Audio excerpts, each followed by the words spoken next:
Party की तरफ से ये ऐलान हुआ। राहुल गांधी ने क्या कहा, सीधे शब्दों में कहा कि अगर हमारी सरकार बनती है तो हम 450 का सिलेंडर कर देंगे। आज देखिए पूरे हिंदुस्तान में आप 1050 का सिलेंडर बेच रहे हैं, इतनी महंगाई है। तो वाकई में महंगाई बेरोजगारी तो मुद्दा है, लेकिन आज अफसोस की बात यह है कि केंद्र सरकार या फिर बीजेपी सरकार गुजरात में जो है उनके अंदर इतनी हिम्मत बची ही नहीं है कि वो इन मुद्दों पर। नमस्कार, मैं हूं राहुल शर्मा। आप देख रहे हैं SPN न्यूज़। स्वागत है आप सभी का हमारे इस प्रोग्राम में। और प्रोग्राम की शुरुआत गुजरात चुनाव से। गुजरात चुनाव से पहले सत्ता का ये महामुकाबला आखिरकार किसकी होगी गुजरात की कमान, और कौन होगा गुजरात की सत्ता का मालिक। क्योंकि गुजरात चुनाव जीतने के लिए तमाम तरह से हर राजनीतिक पार्टी के नेता अपने अपने स्तर पर दावा कर रहे हैं, लेकिन गुजरात की जनता क्या चाहती है और गुजरात की जनता क्या इस बार मौका देने की मूड में है आम आदमी पार्टी को। इसी मुद्दे पर आज हमारे साथ चर्चा करने के लिए हमारे विशेष मेहमान मौजूद हैं, आशिफ सर। और आशिफ सर, बहुत बहुत स्वागत है आपका हमारे इस प्रोग्राम में। सबसे पहला सर सवाल आपसे यही रहेगा कि जो आज हालात हम गुजरात के अंदर देख रहे हैं, ज़मीनी स्तर पर जो स्तर देख रहे हैं, क्या गुजरात की जनता इस बार आम आदमी पार्टी को मौका देने के फुल मूड में है? शुक्रिया राहुल सर। देखिए बहुत अच्छी बात ये है कि कांग्रेस पुरानी पार्टी रही है, बीजेपी भी पुरानी पार्टी है, लेकिन इस बीच में शुरुआती दौर में जिस तरीके से अरविंद केजरीवाल के साथ समर्थन में लोग आए हैं और ऑटो ड्राइवर के साथ जाकर डिनर किए हैं, तो मुझे लगता है कि बिल्कुल साथ आएंगे। और वो इस वजह से मैं कह रहा हूँ क्योंकि देखिए दिल्ली में पहले जनता ने उन्हें मौका दिया, और देखिए मौका क्यों दिया इस बात पर अगर हम तवज्जो दें तो फिर हमें समझ में आएगा कि केजरीवाल जो है गुजरात में भी झंडा गाड़ सकते हैं, क्योंकि वो जो कहते हैं वो करते नजर आते हैं। उन्होंने बिजली फ्री का बात किया, बिजली फ्री उन्होंने दिया। उन्होंने राशन की बात की, राशन दिया। उन्होंने शिक्षा फ्री दिया, शिक्षा फ्री दिया। और बहुत सारी चीज़ें उन्होंने जो करके दिखाई, महिलाओं के लिए बस फ्री करके दिखाया। और यही वजह है कि गुजरात के माफ़ कीजिए दिल्ली के बाद उन्होंने पंजाब में कब्जा जमाया। और यही वजह है कि आज देखिए उनके पास बड़ी पार्टी नहीं है ना, बहुत सारे पैसे हैं, और वो गुजरात में उतरते ही लोगों का इस तरह का हजूम जो है उनके साथ आना, मुझे लगता है कि भले वो जीते या ना जीते, लेकिन कम से कम 50 के आसपास सीटें तो वो ज़रूर लाएंगे। और जनता अगर इतना भी समर्थन देती है तो इसका मतलब ये है कि बीजेपी का पत्ता साफ होता नजर आ रहा है। ये एक अच्छी बात रहेगी, तो मुझे लगता है जनता जरूर समर्थन देंगे। अच्छा, एक सवाल मेरा और यहाँ पर रहेगा कि इतने टाइम से हम देख रहे हैं कि गुजरात में बीजेपी का दबदबा है। बीजेपी लगातार जो है वो जाति समुदाय के नाम पर राजनीति करती रही है, चुनाव जीतती रही है, लेकिन इस बार क्या हुआ कि जनता जो है उसका ध्यान अलग बट रहा है। इस बार जाति समुदाय को फोकस ना करके जनता महंगाई, बेरोजगारी, शिक्षा, स्वास्थ्य पर बात करी। और मैं ग्राउंड रिपोर्ट देख भी रहा था तो लगातार लोग आज बात कर रहे हैं कि मोदी जी ने किया क्या है। भले ही बीजेपी का गढ़ है गुजरात, लेकिन यहाँ पर कुछ हुआ नहीं है। केवल महंगाई बढ़ी है, गैस सिलेंडर के दाम बढ़े हैं, गरीब और गरीब हुआ है, अमीर जो है वो लगातार अमीर हुए। व्यापारियों के लिए काम कर रही है आज मोदी सरकार। बिल्कुल, देखिए राहुल सर, आप भी सही कह रहे हैं और ये हकीकत है। जब सच्चाई होती है तो वही हकीकत भी होता है।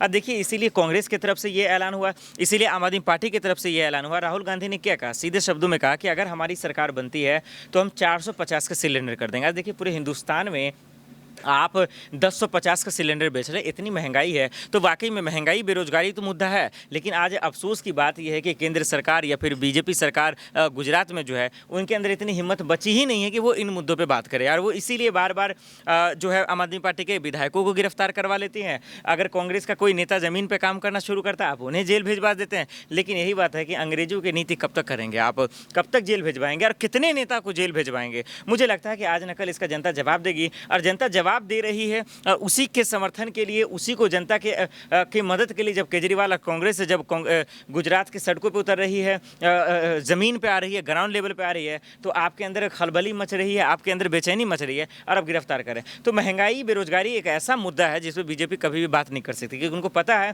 कि हम इस पर बात करेंगे तो फिर हमें हार का सामना करना पड़ेगा। मुझे लगता है कि अगर चाहे कांग्रेस आती है या फिर केजरीवाल आते हैं तो जितना भी 27 सालों में, क्योंकि 25 से 27 साल के आसपास सरकार रही है बीजेपी की, उतना में जितना काम नहीं किया, मुझे लगता है कि अगर केजरीवाल को मौका देते हैं अगर गुजरात की जनता, तो मुझे लगता है कि 5 सालों में 27 सालों का बदला जो है लाभ कहीं ना कहीं गुजरात की जनता को जरूर मिलेगा। ये मुझे उम्मीद ज़रूर है। तो हमारे सहयोगी भी इस बात पर जोर दे रहे हैं कि अगर आम आदमी पार्टी को इस बार गुजरात में मौका मिलता है तो ज़रूर कुछ वो बड़ा करती नजर आएगी, क्योंकि फिलहाल मौजूदा समय में गुजरात की जनता इस बार बदलाव के लिए आगे बढ़ती नजर आ रही है। गुजरात की जनता लगातार, जिस तरह हम देख रहे हैं कि चारों तरफ गुजरात में आज आम आदमी पार्टी की चर्चा हो रही है, आज अरविंद केजरीवाल की चर्चा हो रही है। यही वजह है कि बीजेपी नेताओं की अब टेंशन बढ़ रही है, बीजेपी नेताओं की मुश्किलें बढ़ती चली जा रही हैं। लेकिन सबसे बड़ा सवाल ये भी रहेगा कि क्या गुजरात में कांग्रेस पार्टी, जो अभी विपक्ष में अच्छी पोजीशन में है, वो कुछ बड़ा कर पाएगी या फिर पूरी तरह से गुजरात में धराशाही हो जाएगी? बिल्कुल, देखिए बहुत शानदार सवाल है कि अगर हम पिछले आंकड़ों के हिसाब से देखें, पिछले विधानसभा चुनाव में तो 77 से 78 सीटों के आसपास भी कांग्रेस के पास है। तो 2 नंबर की पार्टी है, 2 नंबर पे आई है। और कांग्रेस के माफ़ कीजिए, बीजेपी के गढ़ में, मोदी जी के गढ़ में, अमित शाह जी के गढ़ में अगर कांग्रेस इतना टक्कर दी तो मुझे नहीं लगता कि ख़राब रिजल्ट है, शानदार रिजल्ट है। और दूसरी बात ये है कि अब बीजेपी आम आदमी पार्टी की एंट्री से थोड़ा सा दिक्कत का सामना तो करना पड़ेगा, बीजेपी के लिए भी परेशानी है। लेकिन यही वजह है कि आज जैसे ही, अब देखिए हार्दिक पटेल थे, किसी को पता नहीं था कि वो बीजेपी में चले जाएंगे, वो बीजेपी का दामन थाम लिए। जिग्नेश मेवानी जो देखिए निर्दलीय विधायक, उनको पता है कि गुजरात की ज़मीन की जो तहसीर है वो क्या है, लोगों का जो तहसीर है वो क्या है। लेकिन आज कांग्रेस को तोड़ने के लिए, उनके पार्टी को तोड़ने के लिए जो विधायक थे उसको अपने में खेमे कर लिया। जो देखा कि हम जिसको नहीं झुका सकते हैं उसको जेल में आपने डलवा दिया अपने पावर के बेस पे। तो मुझे लगता है कि देखिए कांग्रेस अच्छा बेस करेगी।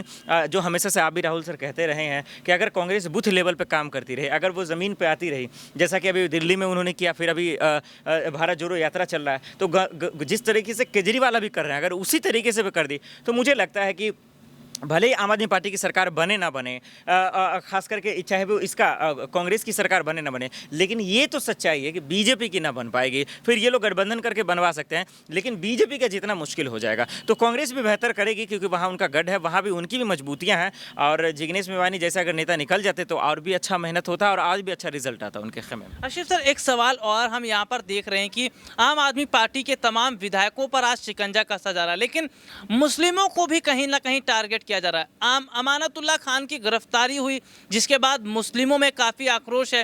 हालांकि गिरफ्तारी जो हुई है उनके घर से कुछ मिला नहीं है और अमानतुल्लाह खान कह रहे हैं कि मुझे बेवजह फंसाया जा रहा है। गुजरात में भी अच्छा खासा मुस्लिमों की तादाद है, तो जो मुस्लिम नाराज़ हो रहे हैं बीजेपी से, क्या इसका फर्क गुजरात चुनाव पर भी पड़ेगा? बिल्कुल, देखिए बहुत बड़ी बात है कि आप एक तो पहले जब आप जो नेता आपके साथ नहीं आ रहे हैं, जो आपके समर्थन नहीं कर रहे हैं, या तो आप उनको गिरफ्तार करवा दे रहे हैं या आप उनको किसी फर्जी केस में फंसा दे रहे हैं। अमानतुल्लाह खान की गिरफ्तारी किस बेस पे आपने कराया? सबको पता है इस वक्त विपक्ष खुद आपस में बटा हुआ है, आपस में टूटा हुआ है। और वो जो विपक्ष उनका साथ दे रहे हैं वो बहुत अच्छा है, जैसे कि मायावती, ओपी राजभर, ये लोग बहुत अच्छा है, उन पर कभी कुछ नहीं होगा क्योंकि वो बीजेपी का इंटरनली वे में उनका समर्थन कर रहे हैं। लेकिन वही आम आदमी पार्टी जिस तरीके से बीजेपी के नाक में दम कर रखी है, तब से सत्येंद्र जैन की गिरफ्तारी कर रहे हैं, मनीष सिसोदिया के घर पर छापेमारी कर रहे हैं, राहुल गांधी, सोनिया गांधी के घर पर छापेमारी हो रही है। और उसके बाद हमारा आप देख रहे हैं कि अमानतुल्लाह खान को करने के पीछे यही है कि उनको पता है कि अगर आम आदमी पार्टी को अपने में ही फंसा के रखना, उनको उलझनों में फंसा के रखना, क्योंकि माफ़ कीजिए, वो जितना फ्री रहेंगे उतना गुजरात में काम करेंगे, वो जितना फ्री रहेंगे गुजरात में उतना ही प्रचार करेंगे, लोगों से मुखातिब होंगे। क्योंकि देखिए अरविंद केजरीवाल एक सीएम होने के नाते डोर टू डोर कैंपेन कर रहे हैं, लोगों से जुड़ रहे हैं, और यही बीजेपी की सबसे बड़ी परेशानी है। तो इसको ख़त्म करने के लिए आज अमानतुल्लाह खान की गिरफ्तारी हो रही है, सीधे सीधे। क्योंकि भाई सिंपल सी बात है, जब इतना मुद्दा है तो फिर पहले से क्यों नहीं कराते? और आप खुद ही कह रहे हैं, और वीडियो भी गवाह है, अधिकारी के वीडियो गवाह है कि जब छापेमारी कर रहे थे तो उन्हें कुछ मिला ही नहीं, फिर भी जो है गिरफ्तार कर लिया गया। तो यहाँ पर सीधे तौर पर देखा जा रहा है कि अमानतुल्लाह खान की जो गिरफ्तारी है वो किस बेस पर हुई है, ये एक सबसे बड़ा सवाल है। और सवाल ये है कि आम आदमी पार्टी से बीजेपी डर रही है, इसलिए आप आदमी पार्टी के विधायकों को इस तरह से डराया जा रहा है, धमकाया जा रहा है, सरकारी एजेंसियों के जरिए अपना काम निकलवाया जा रहा है। और क्या जो बीजेपी रणनीति बना रही है इसमें कामयाब हो पाएगी? आज के लिए इतना ही, आपसे फिर दोबारा मुलाकात होगी, तब तक के लिए इजाज़त दीजिए, नमस्कार।